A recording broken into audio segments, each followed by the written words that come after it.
Having difficulty here to.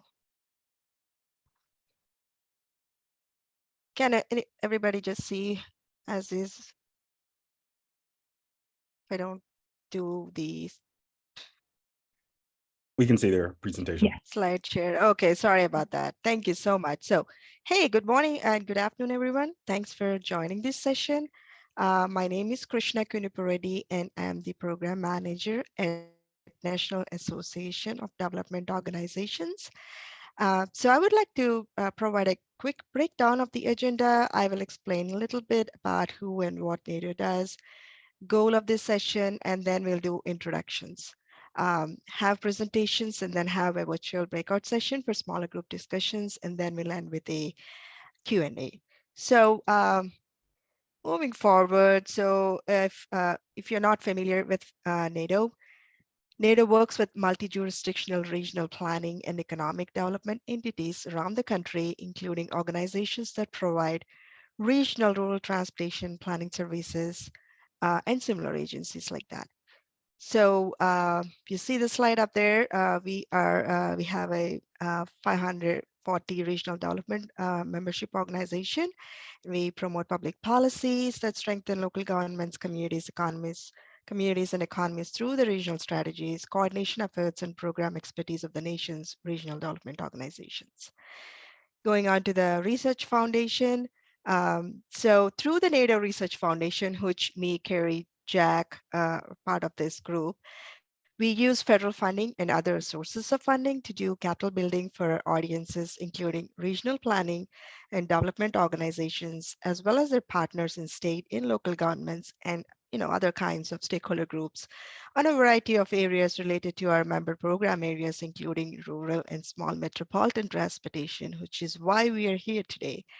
So with that being said, I just want to explain a little bit about today's session. The focus of this session is rural mobility, and the goal is to help attendees better understand what microtransit is and how it helps rural mobility. The participants will walk away with real-time examples on how to improve riders' experience by operating small-scale, on-demand public transit services, and how to build partnerships with the technology vendor to implement the service. So most of the attendees on this call has either showed an interest and are planning to start their own microtransit program in the regions. So welcome everyone, and let's do a quick round of introductions, and then Terrence will start the lineup. Yep. Happy to do so. Sorry, it took me a while to find the mute button. Like I haven't used this for nice to meet you all. My name is Terrence McPherson, and I lead our East Coast partnerships team at VIA, which is a transportation technology company that really works with a lot of cities and transit agencies on microtransit. So it's a pleasure to meet you all. How do you want to do the order? Great. Dana?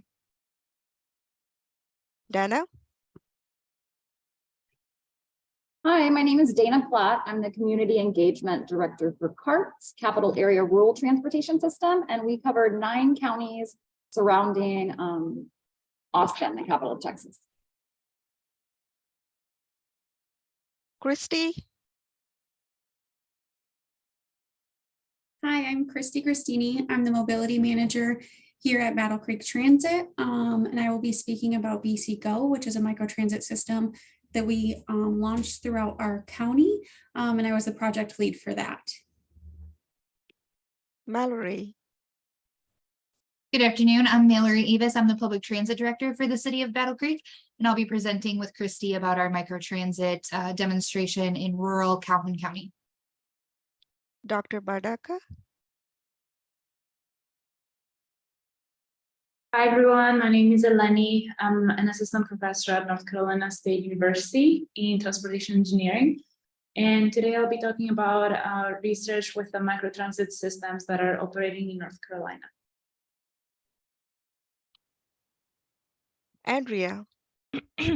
Hi, everyone. I am a staff researcher at Montana State University's Western Transportation Institute. So I'm joining here today from the research perspective. This is such an exciting, dynamic area of public transportation and connecting to some of the wonderful work you all do in leading community and economic development. So I'm so excited to be with you on to share from the research perspective.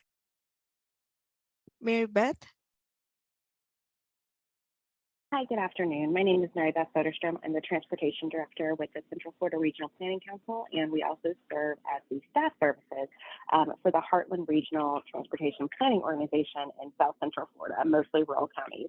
So we work directly with our local transit providers through a program called the Community Transportation Coordinator System in Florida, and we are working actively to help enhance transportation and transit specifically in our rural cities. Great. Jacob?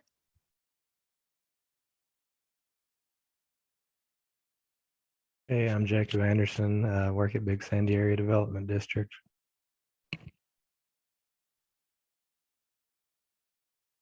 John?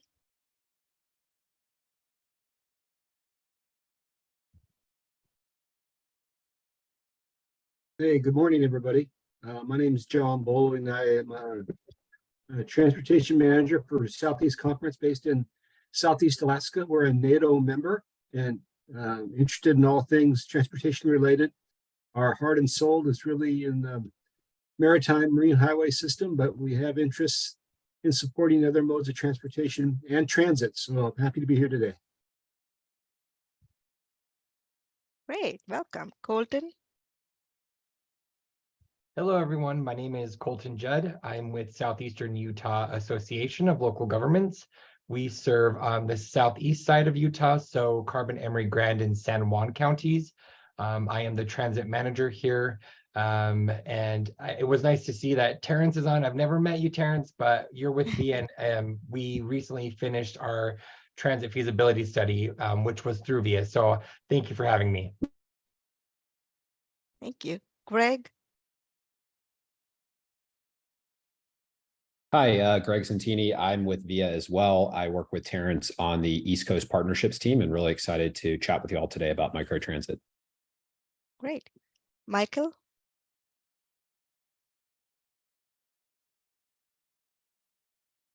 Oh, sorry, Michael. We can't hear you.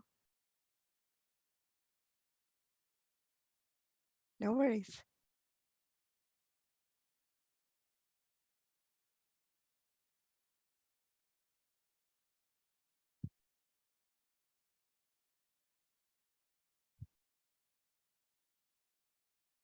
Sure. Thank you. Jerry?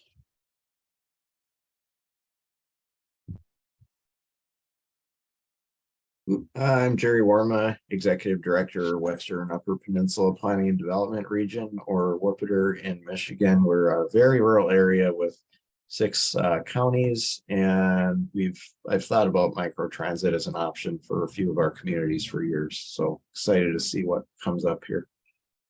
Great, thank you. So I see another Terrence. Is that David from COTS? Yes. Hey, David. How are y'all? Good. I'm the general manager of CARTS. It's a 9-county rural transit district. We have launched microtransit in 4 of our cities so far. I'm kind of conflicted with several meetings, but Dana Platt will be giving our presentation today, but I'll be jumping in and out trying to help as much as I can. Great, thank you. Michael? I'm hoping that's better. Can you hear me now? Perfect. Amazing. They look a bit buckety and big, but they work, which is the key thing. I'm Michael Holm. I'm with Lift and Go, so I'll be presenting a little bit about what we do in the microtransit space, and look forward to hearing more from others as well and meeting the people on the call. Great, thank you. Karan?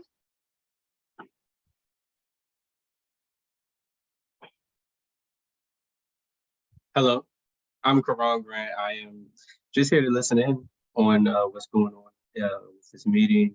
I've learned from you all. So I just kind of joined the NADO, so I'm just listening in.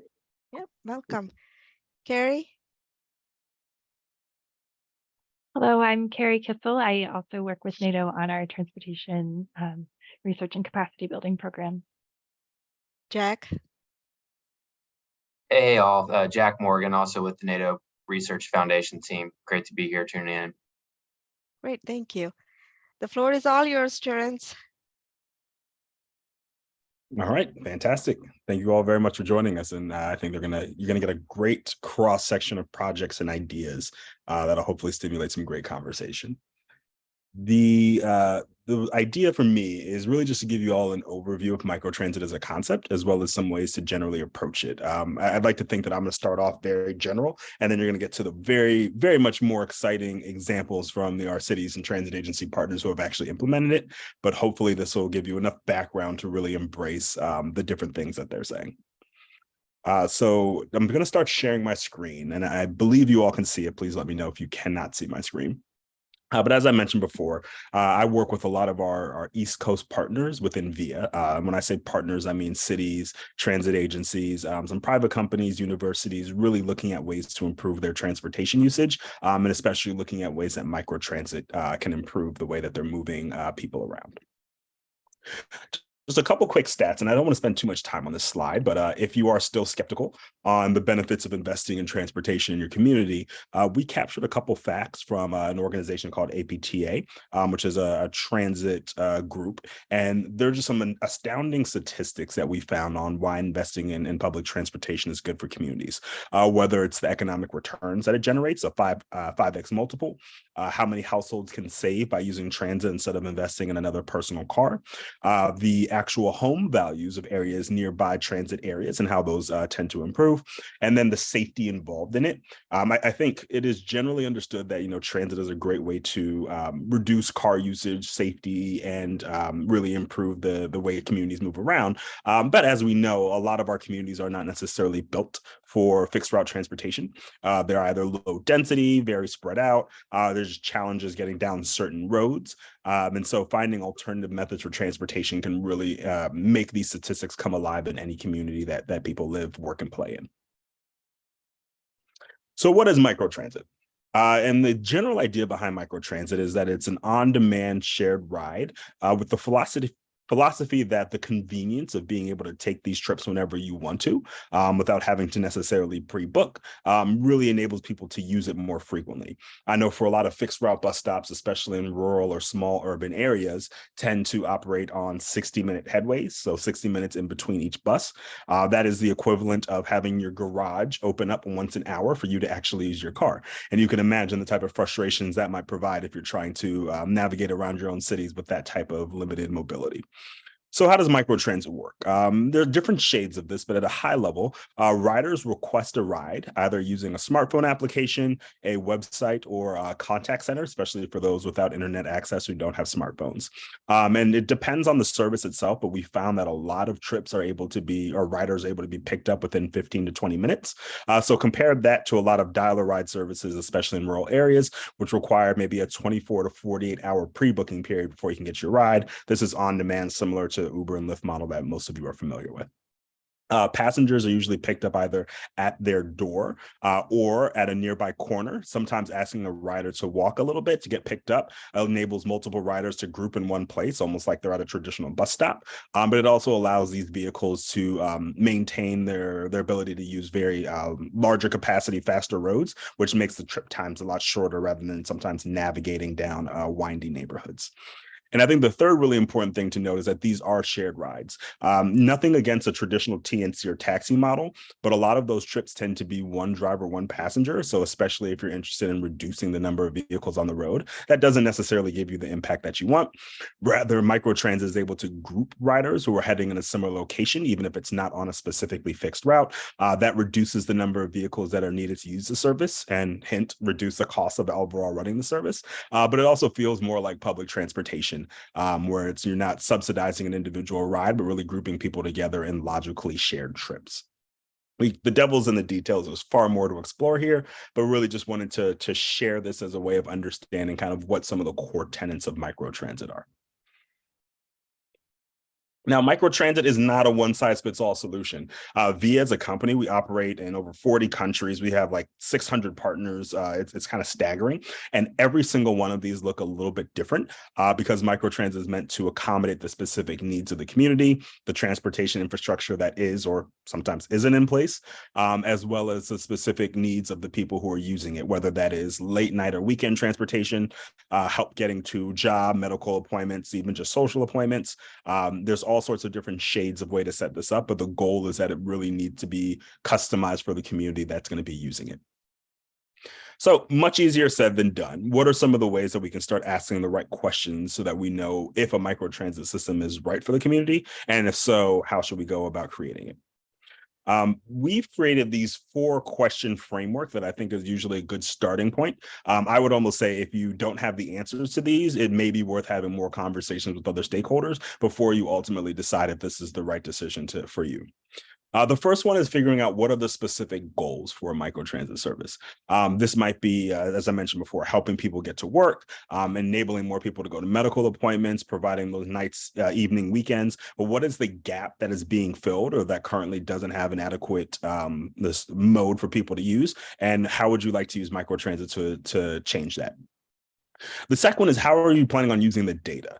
This is really unique because compared to other modes of public transportation, let's say a bus where anybody can get on and off, what's unique about a microtransit system is because you have to reserve the ride in order to get it, you have a lot of rich data on who's using the system, what days they're using it, what times they're using it, what are the common points of interest. It just creates a lot of really rich data that can be used for other purposes. So whether that is influencing, let's say, transit-oriented development, whether it's looking at housing, whether it's looking at city services, understanding how people move around a community can really inform and enhance other ways that the city needs to operate, city or rural area. The third one is how do you measure ROI? If you can find a partner that is willing to do this for free, you have an infinite ROI, and that's great. I would say most players in the space will not do that. So it's really all about how are we comparing microtransit to other options in a way that makes sense for the people who are going to be investing in it. Is it based on the number of passengers being, going through the system per hour? Is it in the coverage area, the number of people that are able to be served? Is it on the average wait time compared to other options that are available, or the number of car-free households that are being served? Really understanding how you're justifying the spend will really make it worthwhile in the community to spend the money on this. And the final question is, frankly, what happens if you do nothing? I think there are some areas that look at microtransit as an interesting project or idea, but you really want to invest in it when there's a desperate need for it, or if continuing to do nothing is going to be seen as a detriment to the community. Maybe there's a major employer that won't invest in setting up a new headquarters or manufacturing facility without some kind of transit access.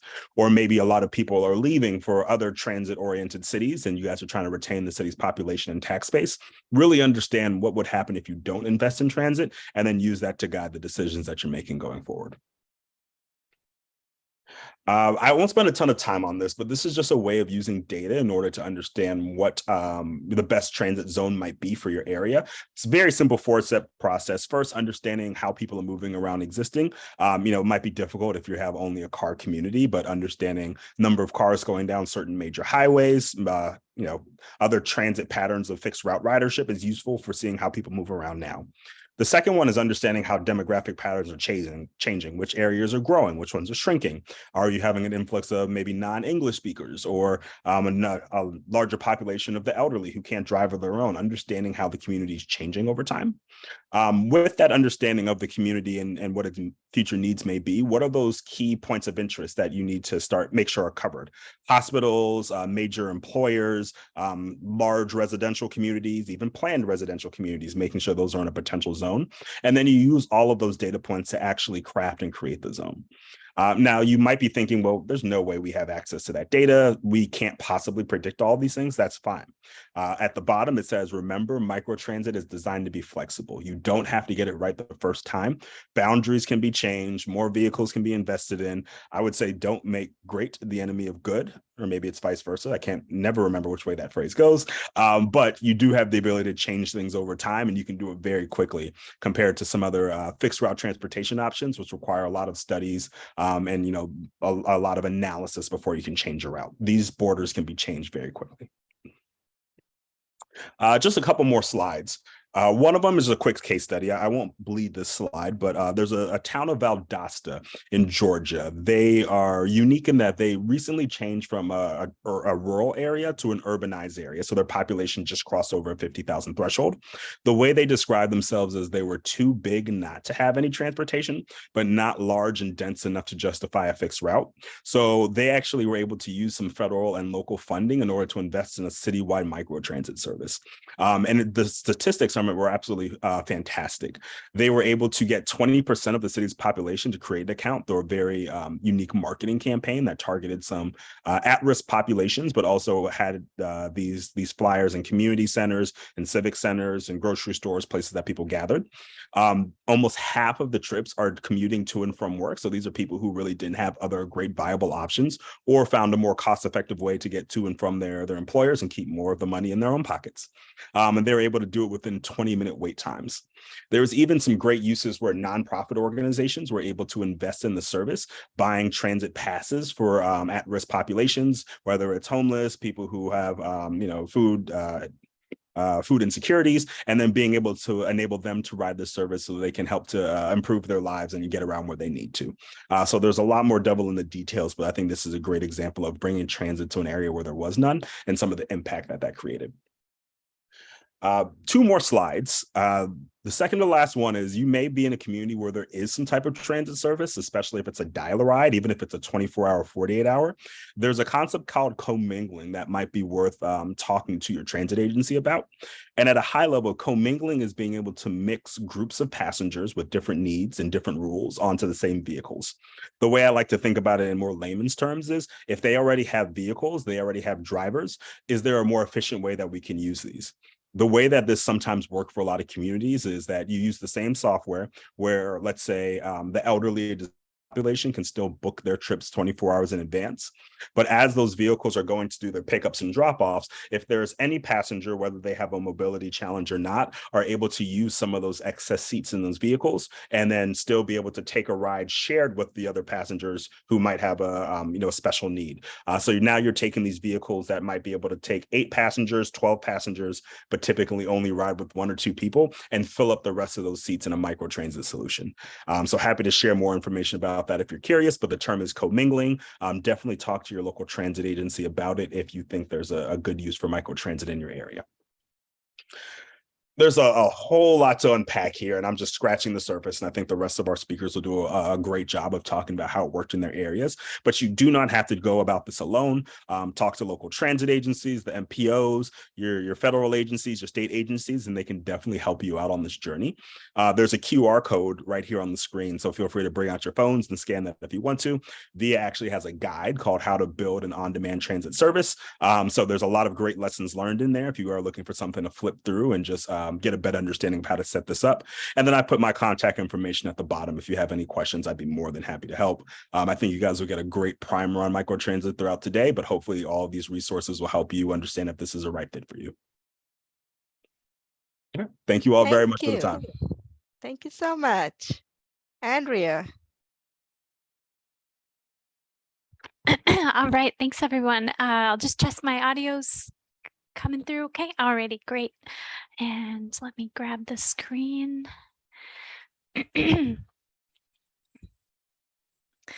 All right. Well, thank you so much. I'll just grab the baton and I'm going to time myself and try and just take a couple minutes. What a fantastic presentation to follow, and I'm excited for you to hear about some really wonderful cases. So I'll just slot in from the perspective of a researcher.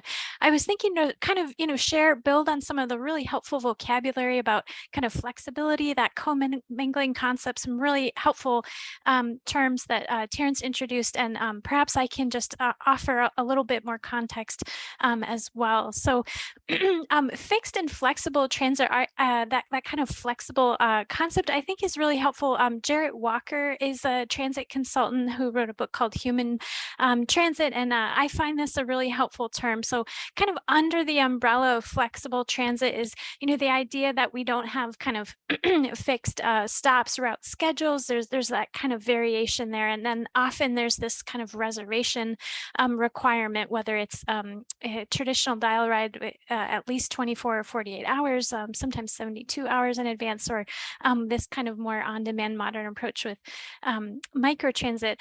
And one thing I just want to kind of point out here is, kind of wrestling with like, where are these kind of fixed or flexible service types a good fit?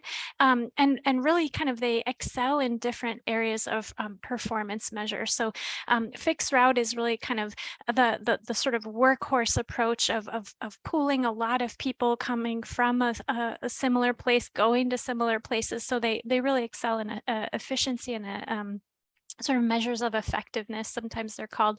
The flexible service types excel in transit availability. We'll be hearing from BC Go, this wonderful county-wide service they've introduced, and in measures of sort of comfort and convenience. I, as a researcher, have been sort of floored by some of the customer satisfaction performance measures that I've seen in kind of case study after case study for microtransit. So that's been, I think, really exciting to see this kind of level of really thriving kind of performance in terms of customer satisfaction from many of the microtransit services I've seen. And then I think it's important, I'll put in probably maybe one of the key takeaways from me that I learned from a really helpful synthesis report a couple years ago was about sort of setting realistic expectations for what microtransit, kind of where is it fitting? And I'll show a spectrum in a moment, but it really is sort of best suited for areas of lower density and demand. So it really is not designed to and really can't achieve what fixed route transit does in terms of sort of ridership overall. But it plays, I think, a really important, helpful, kind of really hopeful role in terms of kind of modernizing and really improving the on-demand kind of flexible transit that we've had. We many of you may have heard of this trade-off in fixed route service between capacity and coverage. So sort of routes that are fixed routes that are really oriented towards high ridership versus maybe more meandering kind of loop-based routes. That's a context in which this capacity and coverage trade-off is talked about. But I think it also really applies to sort of this distinction between fixed and flexible transit overall as well. So again, fixed transit just has that capacity kind of edge that flexible transit is more nimble from the coverage perspective. So let me introduce you to this is an example. It's not like these numbers are an example that was included in a helpful transit capacity and quality of service. I think it's a 600 or 800 page manual. So goes a really helpful overview produced by something called the Transportation Research Board. But I just pulled this out and kind of created a visual for kind of what they were describing of a spectrum of service types in relation to ridership levels. And so microtransit kind of operates and has this niche between that sort of one driver, one rider model that Terrence mentioned, and the kind of higher ridership service types that are getting towards fixed.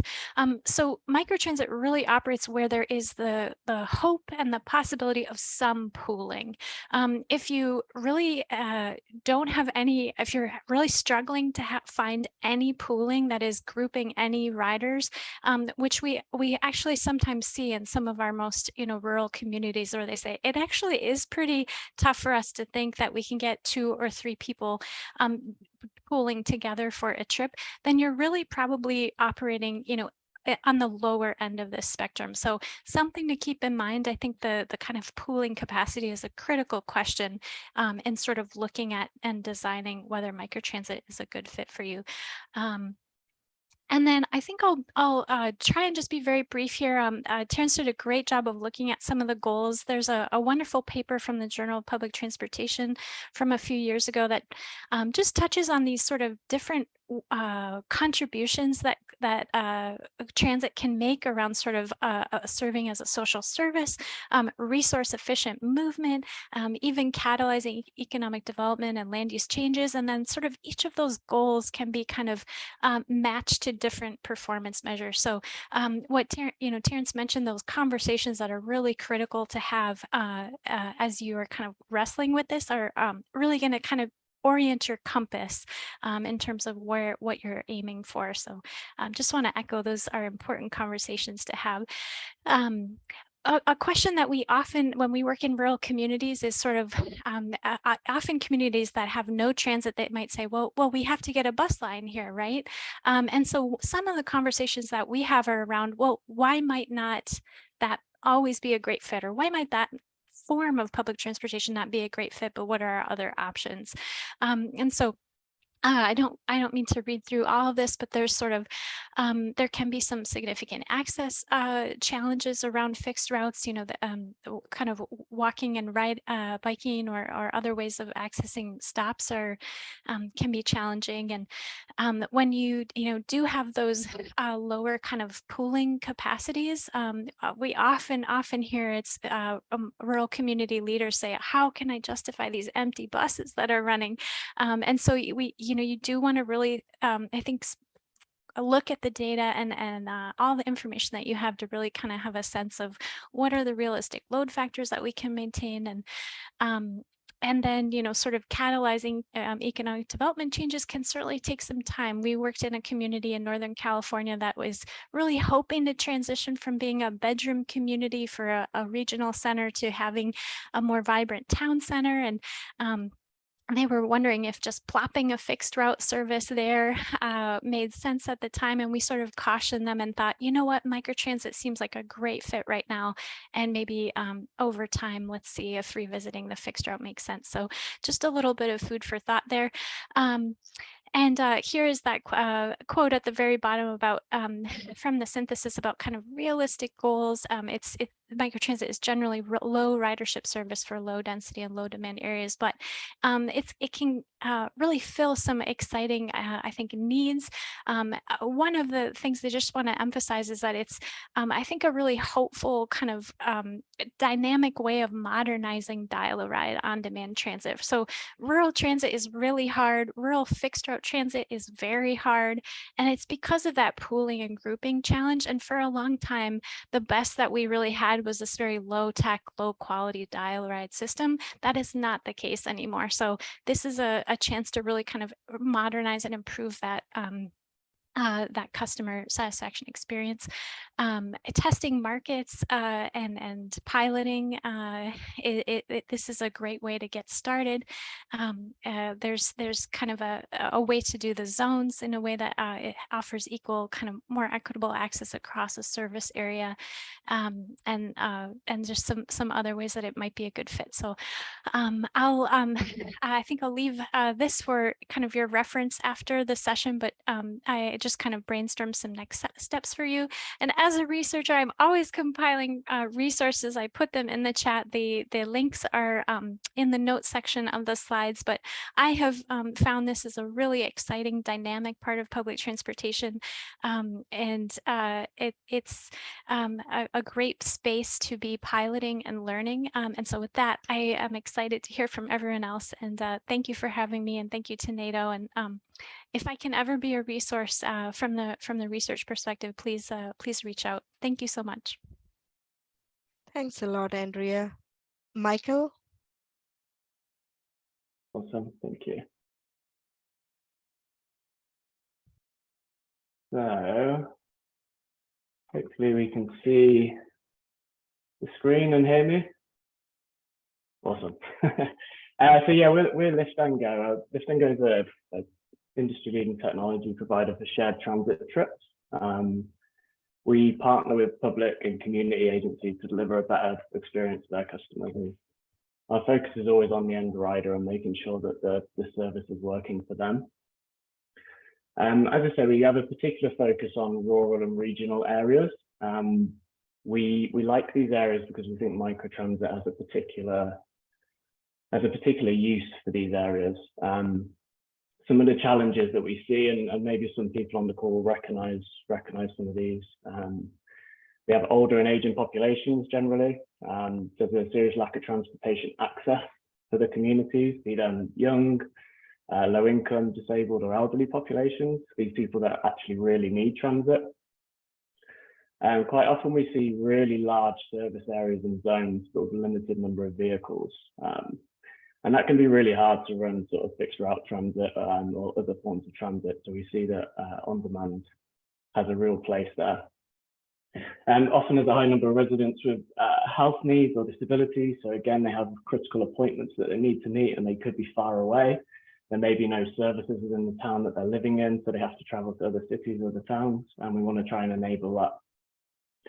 The last couple of, because there's such large service zones, we can see that there's multiple operators. There's some community transit people, there's local and state transit, and these can be quite hard to coordinate as well. So there can be some confusion for residents.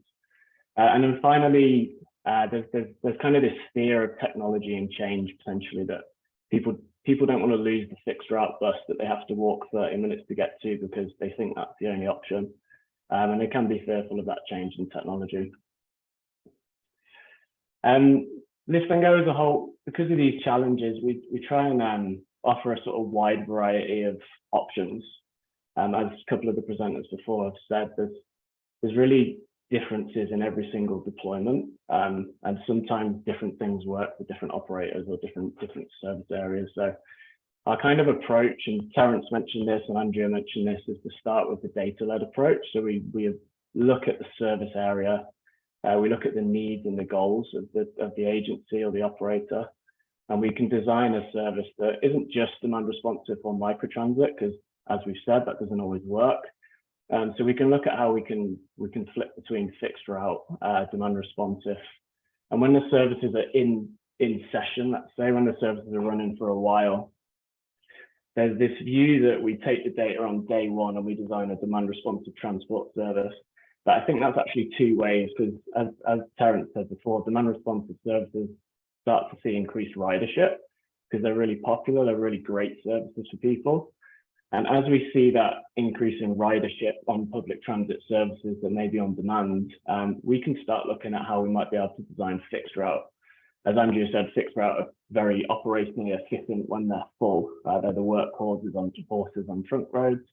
And we can look at how we can split the balance between the two, either using same or different vehicles. And then finally, Lift and Go, less relevant to the audience today, but we have a corporate side as well. So we work with some large organizations across the states to enable carpooling.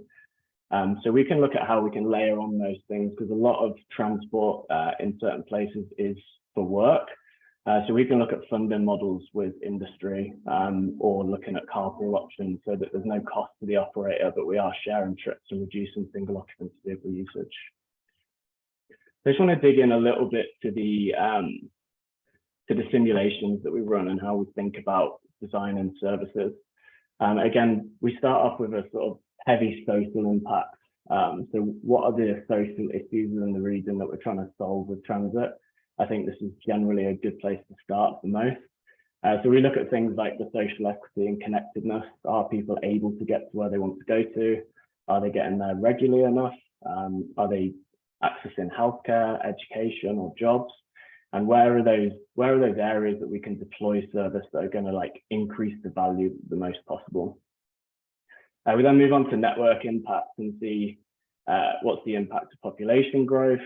If we run services or if we take vehicles off the road, how does that affect our networks? How does that maybe affect our budgeting? And then are there opportunities to kind of change existing services that may be too costly to run for better services? And then furthermore, when we're looking at the early data before we run a service, we'll actually run days of operations in simulation and see the outcome of those. So we can see how far people have to walk to access services if we use different models.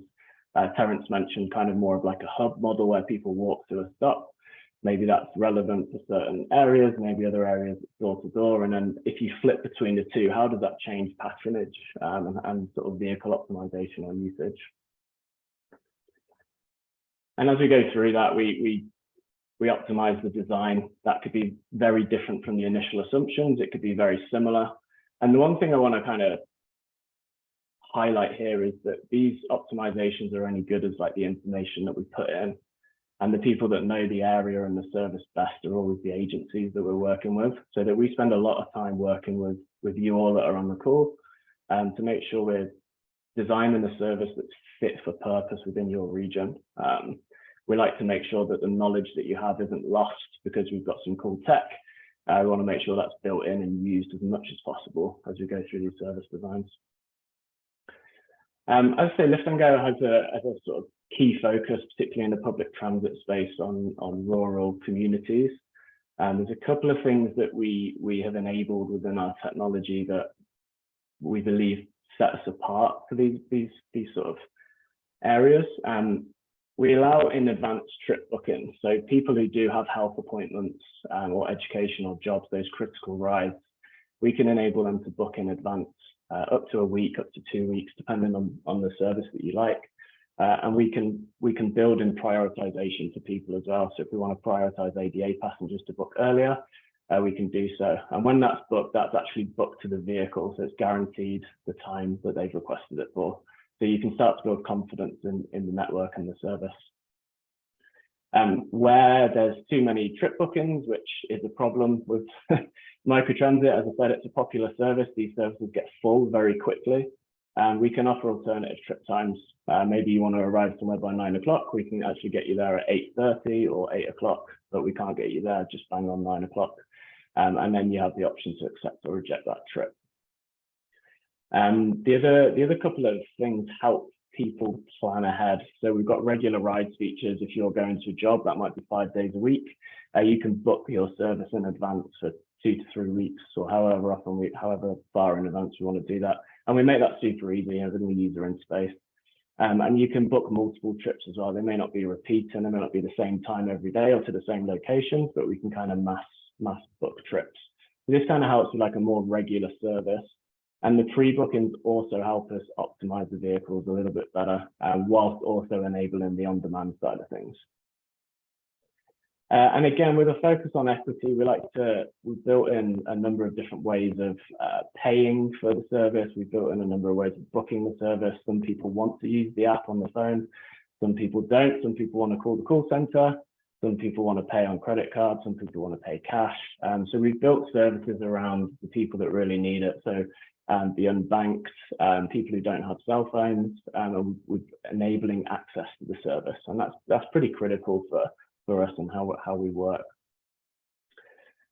And I won't steal any thunder. It's normally best to hear the case studies from the service providers rather than the technology companies. And I know Mallory and Christy are presenting next.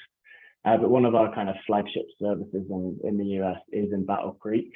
It's been a really successful service.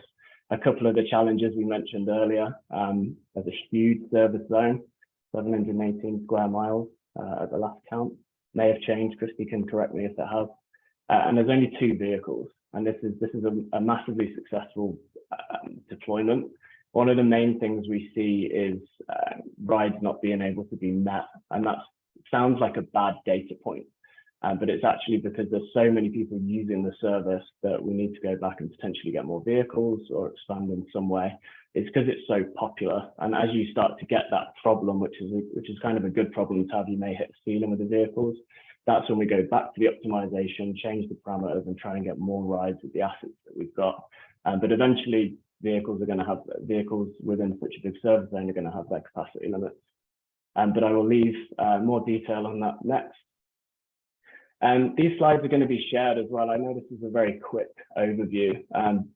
In these slides, we've got links to each different solution or product that we have.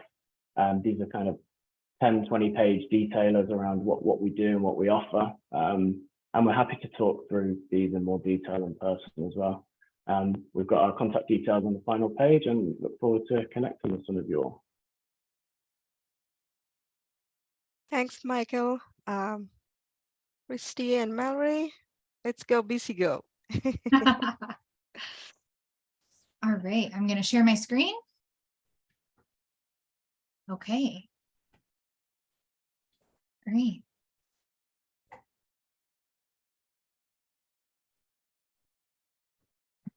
So I'm going to be presenting with Christy, who's our mobility manager, and we'll kind of bounce back and forth on our slides. Christy was the project lead for BC Go, and she's going to speak to a lot of the data points, some of what Michael touched on with our challenges and our successes in this pilot. But I want to kind of give you a brief overview of what BC Go is, and I will let Christy kick us off with kind of that overview of what is BC Go. Okay, so as soon as or before I jump right into the BC Go data, I first want to start off by sharing a little bit of information about Battle Creek Transit. We are a small urban transit agency with a service area population of just over 50,000. Battle Creek Transit currently operates 3 modes of service. We have 8 fixed route buses, Teletransit, which is our paratransit service, and then BC Go. Teletransit, the paratransit service, it is restricted to our fixed route service area and is primarily intended for our ADA certified customers. However, it is also available to our general public. In 2020, we completed a transportation study, which identified key deficiencies in the transportation options for rural residents, as well as the elderly, the disabled, and the low-income residents of Calhoun County. This study also identified that Calhoun County faces an estimated unmet transportation need of 26,000 trips per year. In late 2020, we received funding from the Michigan Department of Transportation through a service initiatives grant to assess the feasibility of a rural on-demand transportation system to operate throughout Calhoun County for a 12-month period. We launched what is formerly known as the Calhoun Coordinated Mobility Pilot, we call it BC Go, on March 8th of 2021. With the launch of BC Go, our microtransit system, we have really focused our efforts on providing a public transportation option to areas previously underserved. BC Go is commingled with our existing paratransit service, and our thought process behind commingling a microtransit system with paratransit was really to create a service that would remove the stigma that is often associated with public transit and encourage community members of all ages to use public transit. Microtransit has given us the ability to change the community perception. We've attracted new riders by offering a new custom vehicle design, as well as a premium level of customer service and innovative technology that enhances the overall customer experience.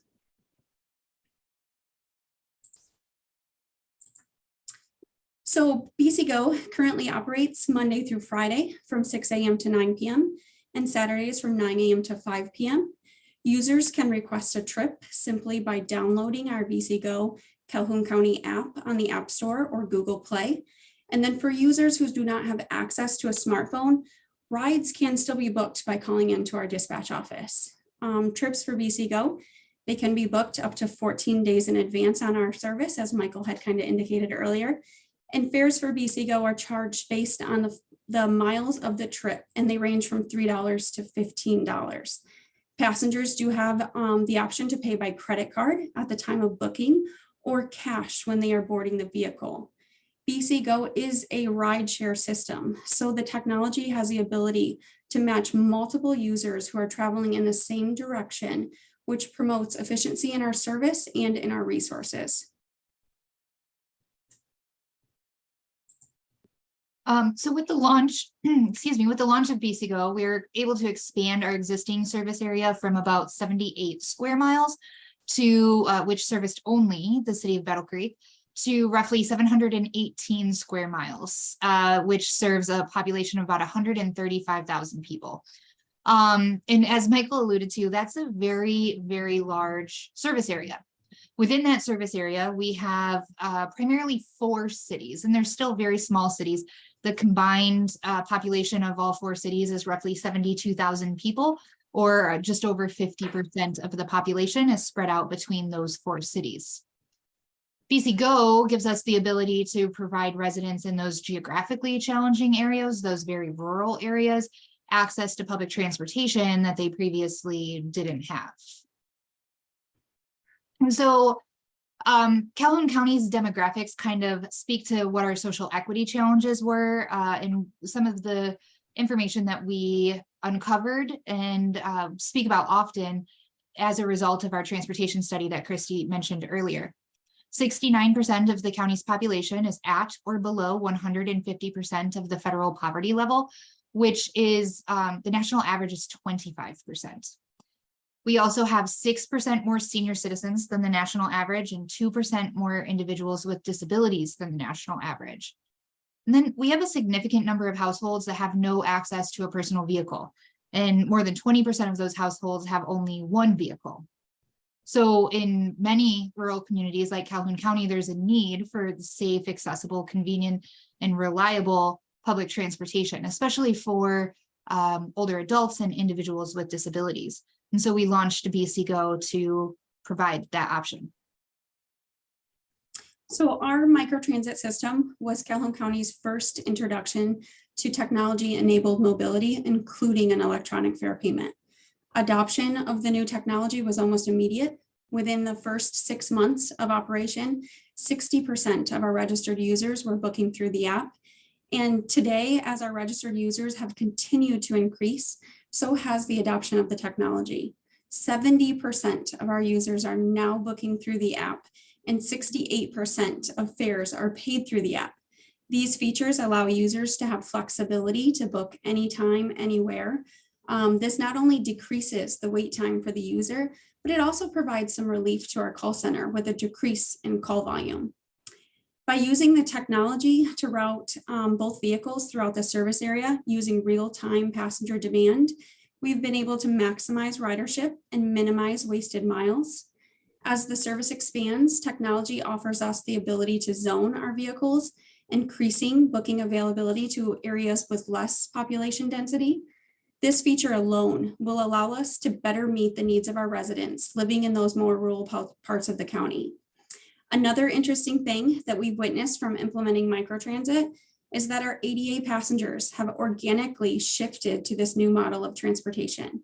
Our existing paratransit service was previously commingled with demand response, allowing ADA passengers that priority scheduling, but giving us the ability to utilize the empty seats for the general public. Microtransit has just added an additional layer to the service available for our ADA users. And those ADA users are choosing microtransit when that option is available to them. They're foregoing their priority scheduling, and they are also choosing to pay extra for the additional features a technology-enabled system offers them.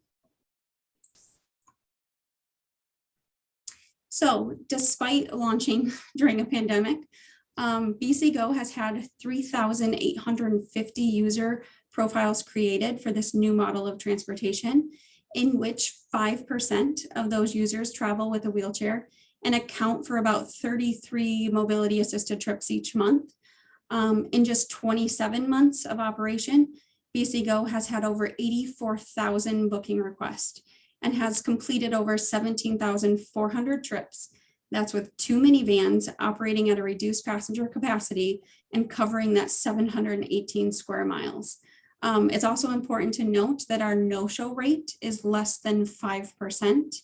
Many riders have come to depend on BC Go as a primary mode of transportation, and we can attribute that to the fact that the service is reliable and the service is punctual.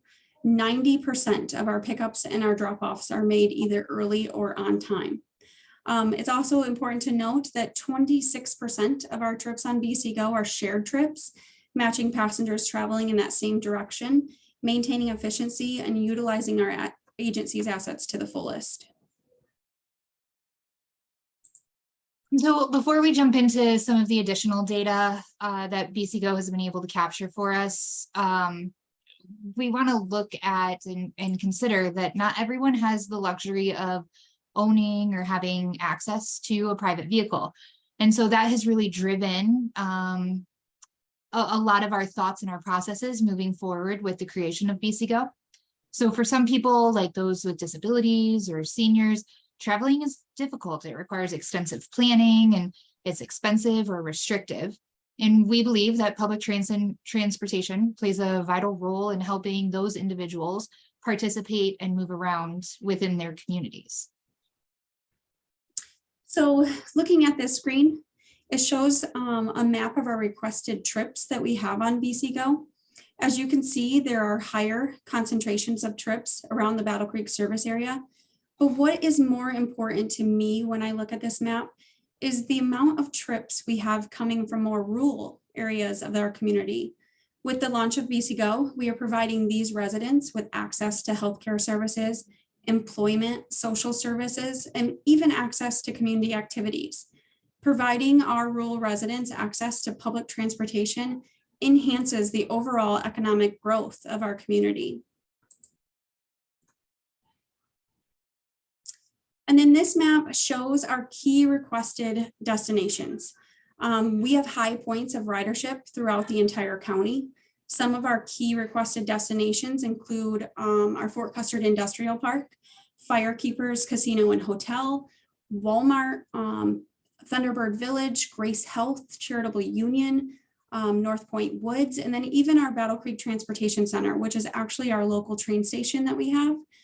We know that there are negative health effects related to lack of transportation, and they fall hardest on our vulnerable members of the community, such as those low-income residents, minorities, children, person with disabilities, and older adults. And what are these locations that I just listed if you're not from around here? There are low-income housing facilities. There are senior centers. These are the places that people work, the places where people go to receive their health care, or even places where people go to socialize or engage in community activity. Transportation, especially rural public transportation, is providing that connection that these residents need. And then looking at this, it's important to say that, an estimated 25.5 million Americans have disabilities that make traveling outside of their home difficult. 11.6% of those Americans indicate that that difficulty is due to traveling in a wheelchair. This map on our screen shows trips that have been completed by users who travel in wheelchairs on BC Go.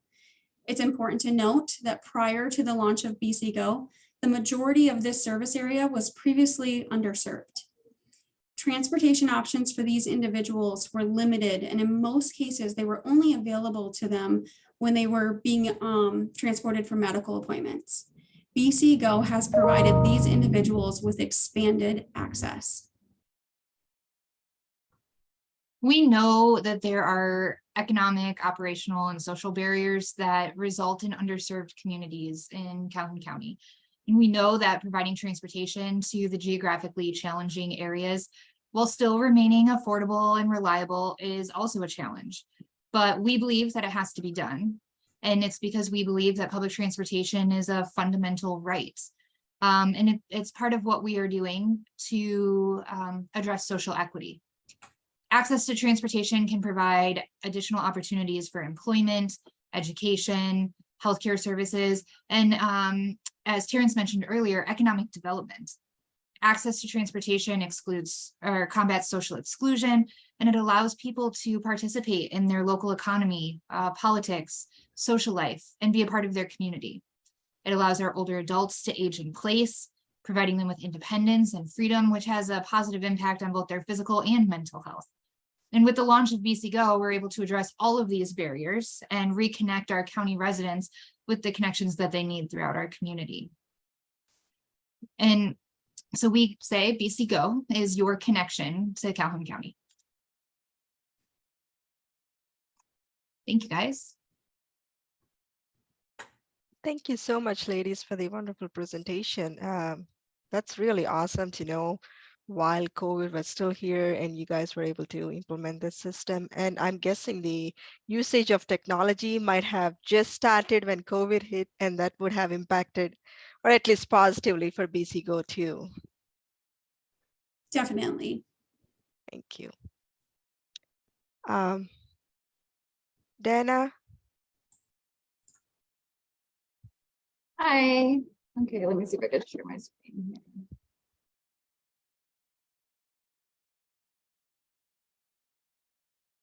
Can you guys see this? My screen? Okay, perfect.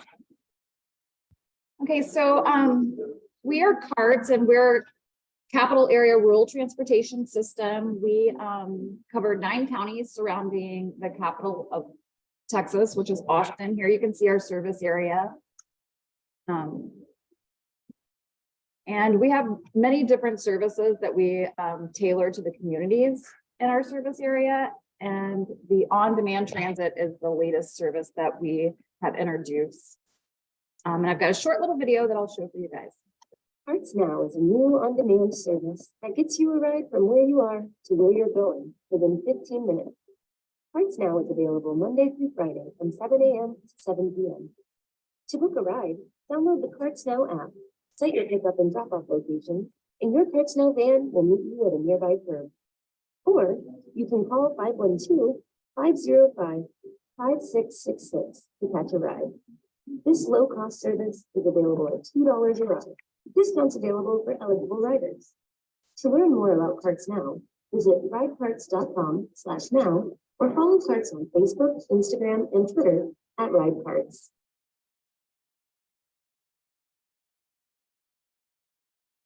So our on-demand service, we run the service Monday through Friday from 7 a.m. to 7 p.m. We also have a dedicated call line for people that don't like to use technology or not using technology, or for seniors. So they can use it as well. We have introduced Microtransit into 4 different zones in our service area. So we started right in COVID, kind of the same thing. We did a soft launch in December in 2020. And then we did a full service launch in January of 21 in Bastrop. And we had tailored our service to just the city limits in order to provide rides within 15 minutes to make it really on demand. We've experienced a lot of growth in the rural areas, and our fixed route just really wasn't covering the whole city. It would take an hour to get from, your location back again. So we killed our fixed route in Bastrop and we launched the on-demand service. And it's been really, really successful. People love it. We moved on to Taylor, Lockhart, and now we're in Marble Falls. So we have 4 different zones that we service, same operating times. Our fares are really inexpensive, and we do offer half fares for seniors, persons with disabilities, or children under the age of 12. So we're running right now, our average daily passengers are almost at 100 in each of our zones, which has been really well since Marble Falls we launched in November of last year. So it's really, the ridership has picked up and people are adapting to it and they really, really love it. And I kind of come from the community engagement side of things. So I was there working with the cities and the communities. And I could say one thing that we did that was really great was we partnered with medical facilities and different agencies and had focus groups and really trained their staff on our new service and how to use it. And I think it really helped with the community and getting passengers to adopt the service. We also, TxDOT reached out to us, the Texas Department of Transportation, and worked with consultants to do a guidebook on rural on-demand transit, which they have published, and I have that accessible if you guys want. But it basically just shows what we did to plan the service, how we implemented the service, what we did for marketing and outreach. And so we have all those materials available if anybody would like that, just reach out to me. And these are the vehicles that we use on our on-demand service. They're just little vans. These are Dodge vans right here. They're all wheelchair accessible. And we are mounting bike racks on our fleet as well. Last week, we introduced 2 new EVs to the service in Bastrop. So we're running electric vehicles right now. And we hope to get more electric vehicles to use on these types of services, the small, where they're not going great distances, but they're staying in like a smaller zone. We think electric vehicles are the way to go for microtransit.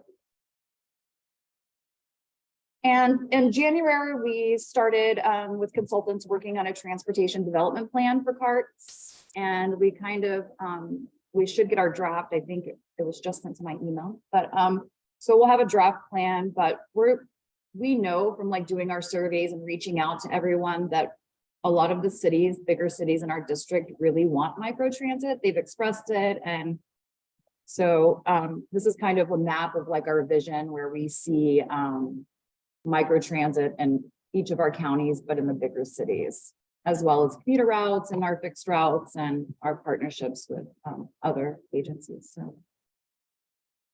So this is kind of our conceptual plan for the future. Like I mentioned before, bringing the microtransit into the bigger cities. And that's it. And so here's all of our information. You guys can reach out to us and follow us on social media, and I'm available for questions. Thank you so much, Dana. It looks like you guys started during COVID too. That's amazing. These stories are really amazing. Thank you. Yeah, we were nervous and we had a pilot, but we were like, let's do it. And yeah, it was a success and people really like started writing it. So great. Thank you. Share. Dr. Bardaka.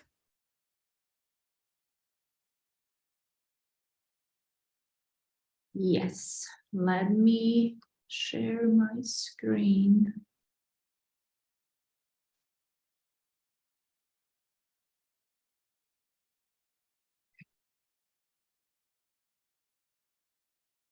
Oops. Okay.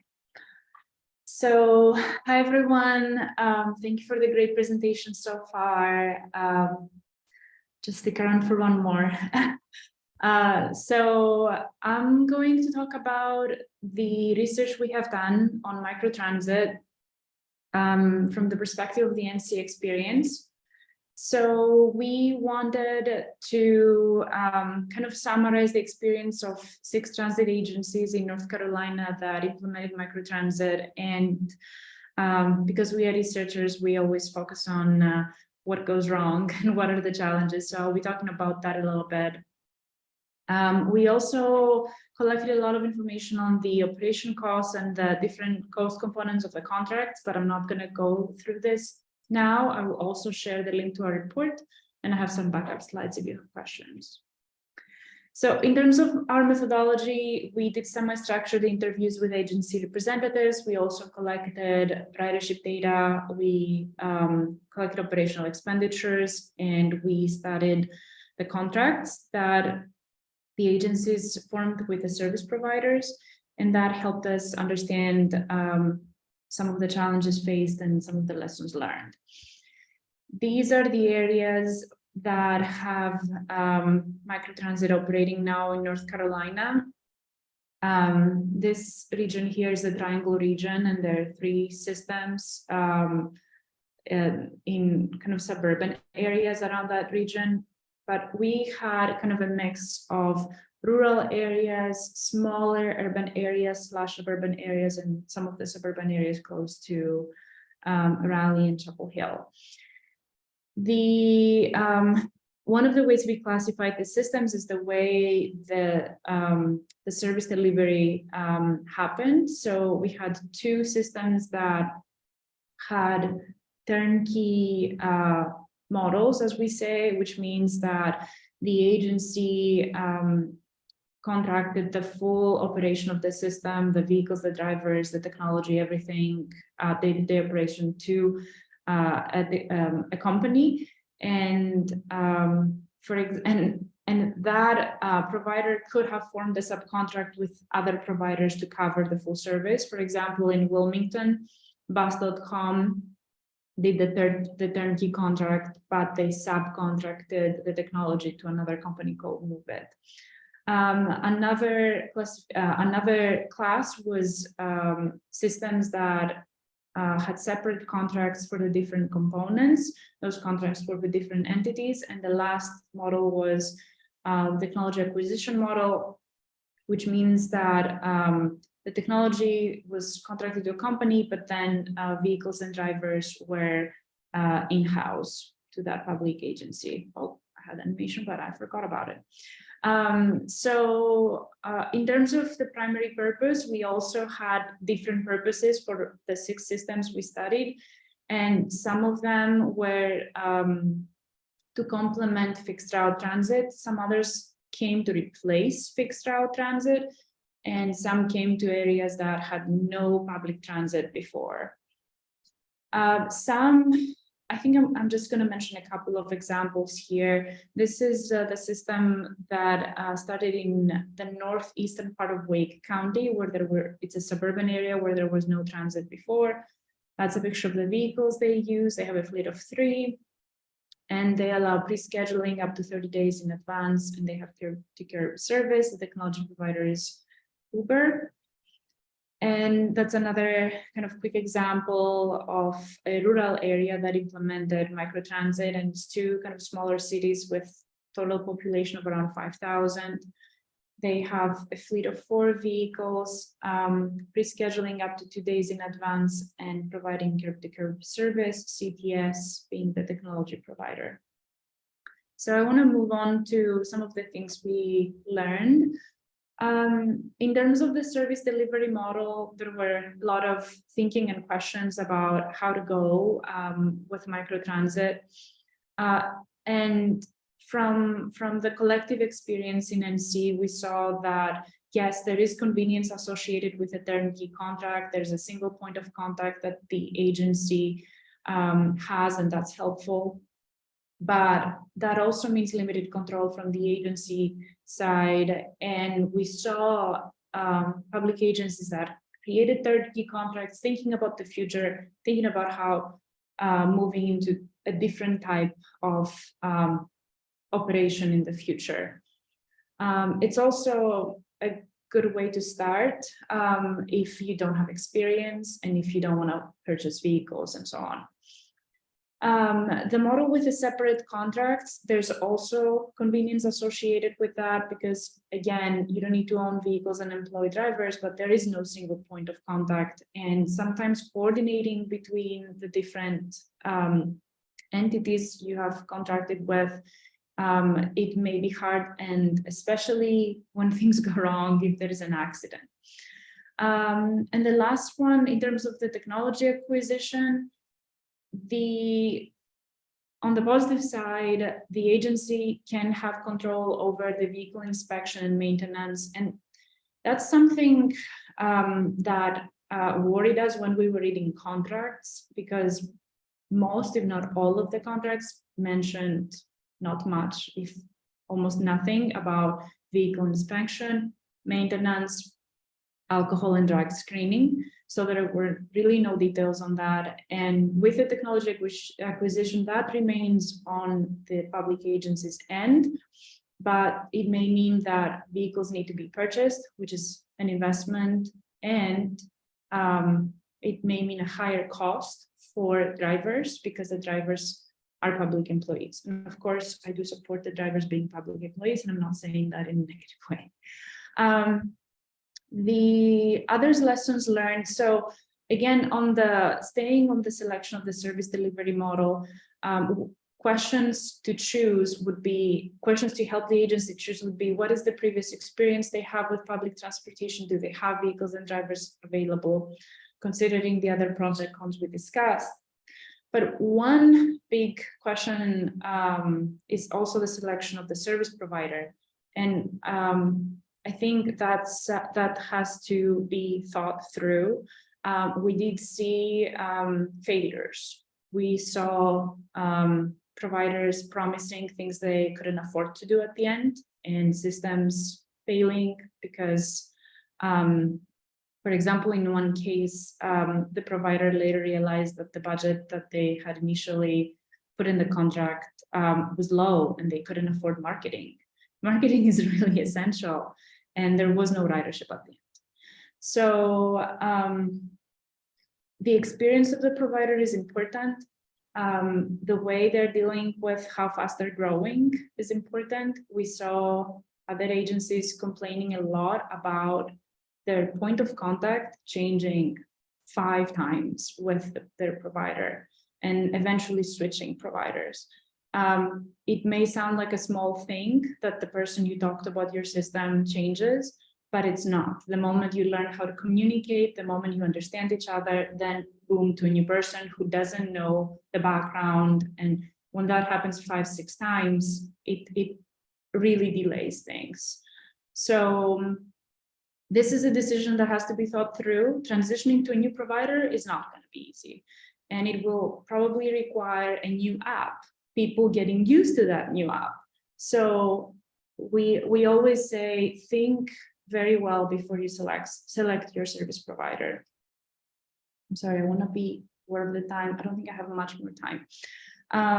But maybe the last thing to talk about is ADA compliance. And we saw systems that were doing really well in terms of ridership, but only a few of their vehicles were ADA compliant. And that can really become problematic because equivalent service has to be provided. And when only a portion of your fleet is ADA compliant, you cannot guarantee equivalent service. And you have to look at the data and do analysis to prove that the service is equivalent.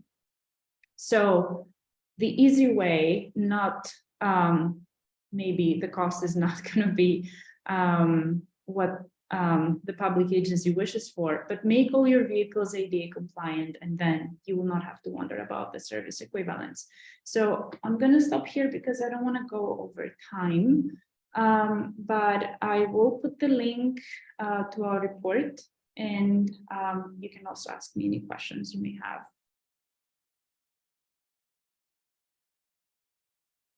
Thank you, Dr. Bardaka. It was a nice presentation. Alrighty, so Carrie, I don't know, we have so little time to have record sessions, but if anybody has any questions, please feel free to ask or type in the chat box for the presenters. There are a few questions that are in the chat box already. We could start with those. I have about a dozen of my own, but let's go through other people's first. Okay.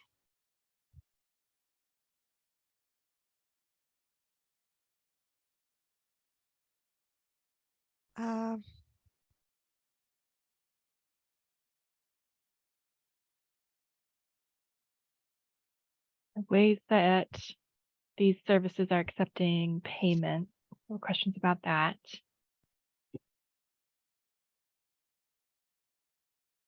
Yeah, so I can answer, Krishna put in the chat a question about how does BC Go, what other payments? Oh, can you hear me okay? Okay, so the other options that are available for us besides paying through the app at the time of booking or paying cash on board is to load wallet funds. And so we created the option and kind of incentivize that option for people to be able to load a dollar amount into their mobile wallet and incentivize that by adding bonus trip credits. So for example, for $25, you can get $30 worth of trip credits, and that's loaded into the individual's account. We have also just started working with some local agencies where we can help them track and then kind of do third-party billing for those trips. So for example, local homeless shelter or local employment center that is looking to get people to work without necessarily loading a card onto that person's account for free use.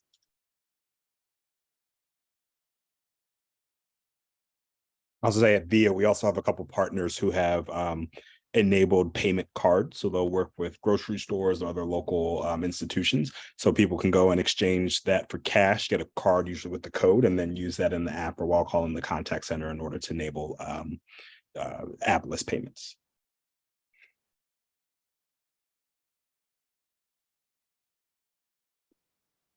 That's cool. I'm just gonna go through, I know I have questions, like Carrie said, I have a bunch of them, but anyways, let's go ahead and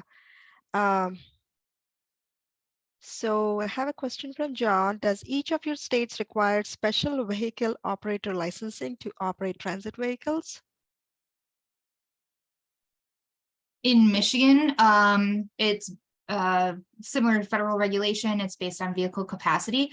And with the CDL shortage that we're all kind of experiencing as transit operators, we were, we not only selected smaller vehicles for kind of that visual acuity that Christy was talking about earlier, trying to change the perception of public transit and reduce some of the stigma of what public transportation vehicles look like, but also to be able to attract a new pool of drivers. So for us, our BC Go vehicles are small minivans. We have plans to maybe add a slightly larger vehicle, but still remain under the CDL requirement, so that those vehicle operators just require a chauffeur's license. We still do pass training with them. If you're not familiar with pass training, Christy could speak to that if you have any questions. And then we also have negotiated with ATU that is a separate position and a lower pay rate than what our CDL drivers have. Thank you. Anybody has it? Oh, yeah.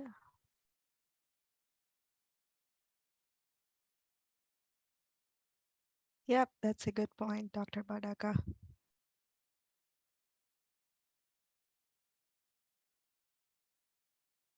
Any other questions?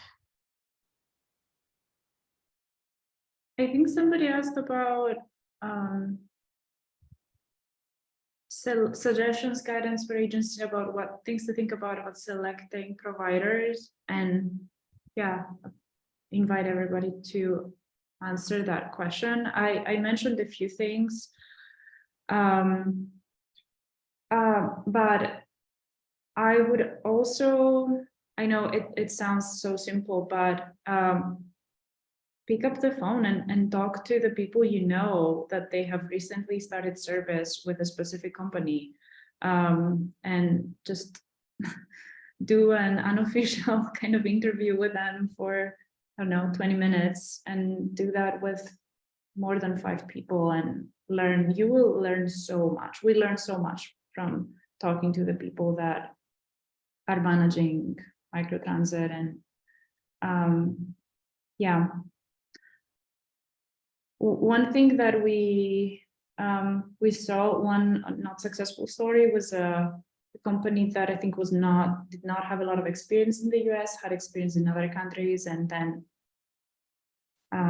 that lack of experience did not end up well. Any other suggestions?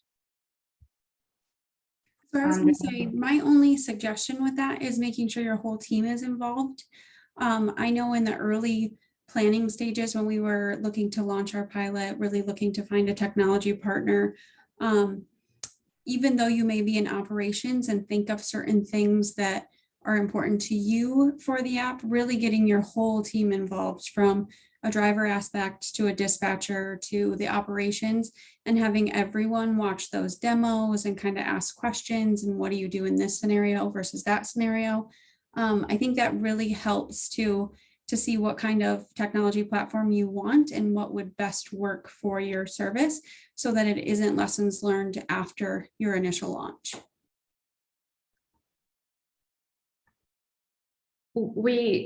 I want to reiterate that, and specifically the driver component. We learned so much from talking to drivers. Some of the things that drivers said is that the virtual drop-off and pickup points they can be really dangerous in terms of the safety of the passengers, and the drivers override the system constantly to pick up and drop off people. So yeah, talking to the drivers at all stages, I think, is very important. I would definitely reiterate that. I think Christy and I would agree. I think there was a lot of apprehension about this change. So as we mentioned, this was kind of our first foray into technology. We had no technology prior to this. And so both our passengers and our drivers were having to get used to this whole different concept all at the same time. And our drivers were used to this really kind of archaic, your full day is kind of planned out manifest. And then to go to this, you don't know where you might be going in a half an hour. it was kind of a scary thought for them, and it required a lot of training, hand-holding, and reassurance throughout the whole process.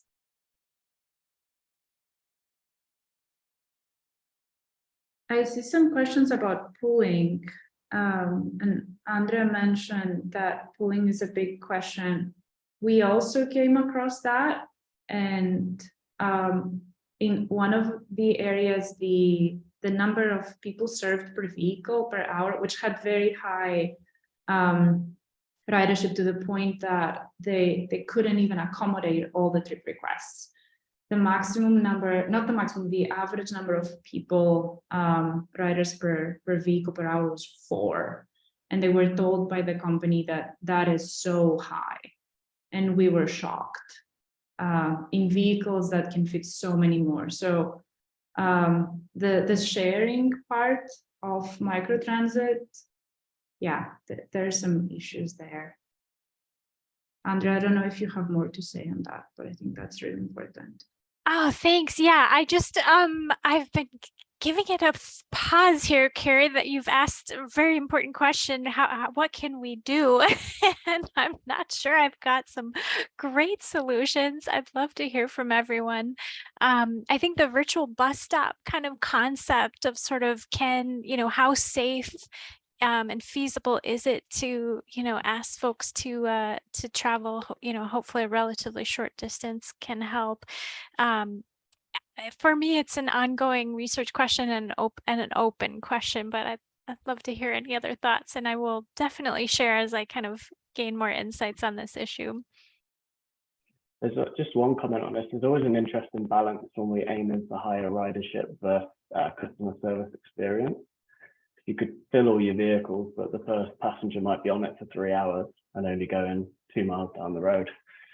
So it depends where you want the level to be, and having a good customer experience is kind of critical to get those repeated rides, which is where kind of a lot of capacity comes from. So it's a seesaw balance, but yeah, it's sort of how we can configure things within the technology and change parameters.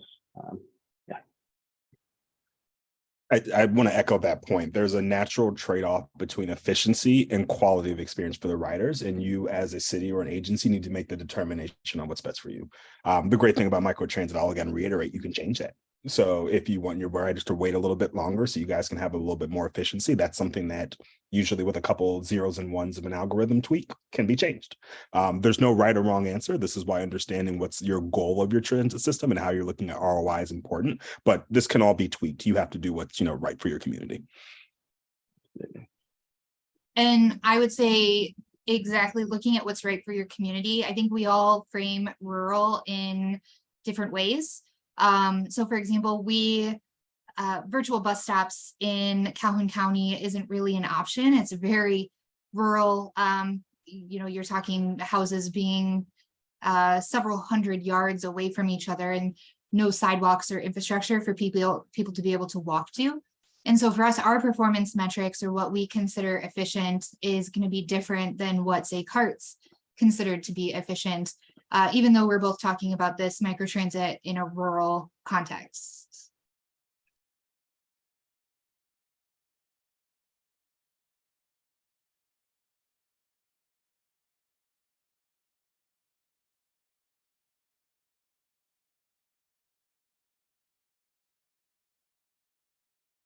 I see Karen put a question in the chat about school bus.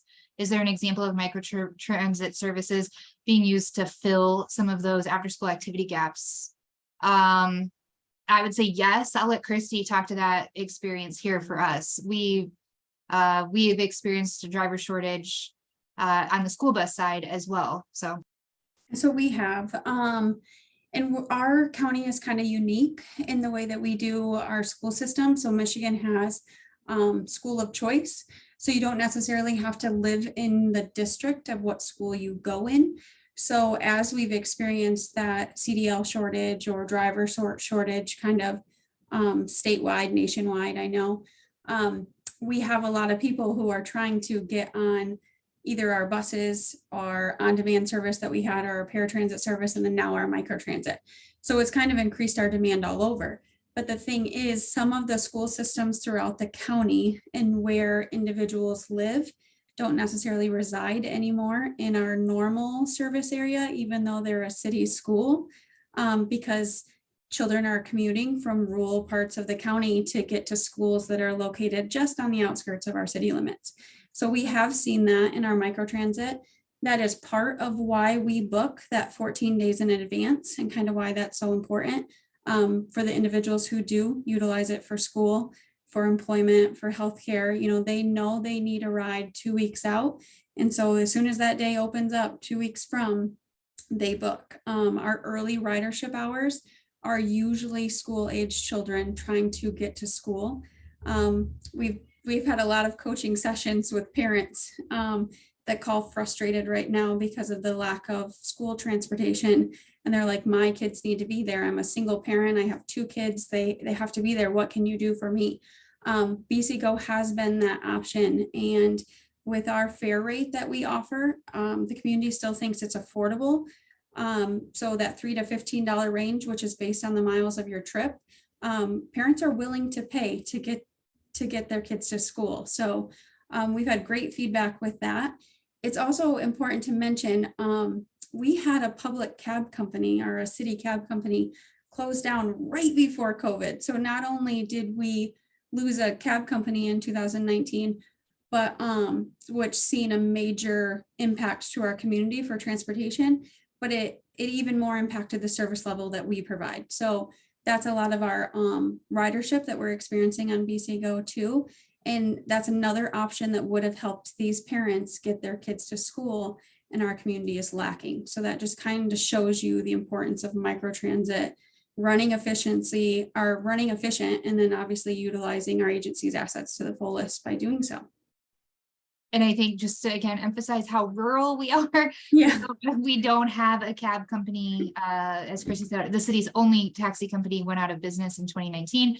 And then we don't have Uber and we don't have Lyft. The only option that is available is public transportation.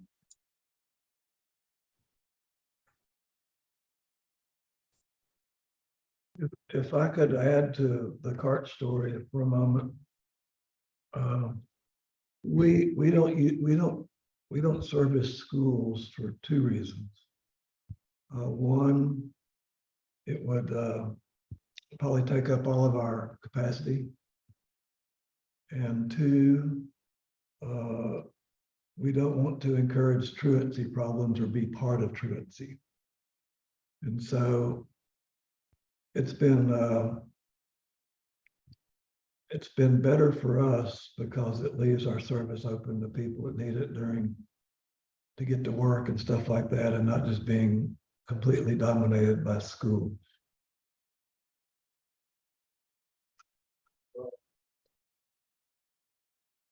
Thanks, Dave. Thanks everybody for joining this session today. I know we're a little bit over time here, but thanks again for all the wonderful presentations. And here's our contact information. If you want to, have any follow-up questions or have any, something that you want to share with the rest of the group, please do send them to Krishna, myself, Carrie, or Brett anytime. The slides and the recording will be posted onto the website here. And then if anybody wants any AICP CM credits, please reach out to me and we'll make sure you get them taken care of. Thanks again for everybody's time here, and have a good day. Thank you, Krishna. Thanks, Bye. Krishna.